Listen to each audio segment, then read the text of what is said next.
ഡൽഹി നിയമസഭാ തെരഞ്ഞെടുപ്പുമായി ബന്ധപ്പെട്ട് നവമാധ്യമങ്ങളിൽ സജീവമായി ബിജെപി മുൻ വക്താവ് നൂപുർ ശർമ്മ. ഡൽഹിയുടെ സമഗ്ര വികസനത്തിന് AAP സർക്കാരിനെ അധികാരത്തിൽ നിന്ന് താഴെയിറക്കണമെന്ന് നൂപുറിന്റെ ആഹ്വാനം. സജീവ രാഷ്ട്രീയത്തിലേക്ക് ഉടൻ മടങ്ങുമെന്ന സൂചനയാണ് നൂപുർ ശർമ്മ നൽകുന്നത്. ഡൽഹിയിൽ AAP സർക്കാരിനെതിരെയുള്ള പോസ്റ്ററാണ് നൂപുർ ശർമ്മ എക്സിൽ പോസ്റ്റ് ചെയ്തത്.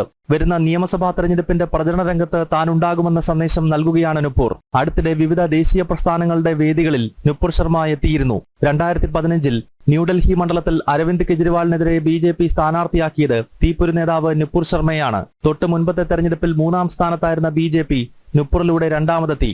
30ാം വയസ്സിലാണ് നൂപുർ ശർമ്മ അരവിന്ദ് കെജ്രിവാളിനെതിരെ മത്സരിച്ചത്.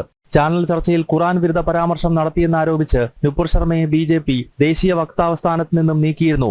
ചർച്ചയിൽ തസ്ലീമ റഹ്മാനി എന്ന മുസ്ലിം മതപണ്ഡിതൻ ശിവലിംഗ ആരാധനയെ തുടർച്ചയായി അപമാനിച്ചപ്പോൾ അതിനെ ഖുറാൻ ഉദ്ധരിച്ച് മറുപടി നൽകുക മാത്രമാണ് നൂപുർ ചെയ്തത്.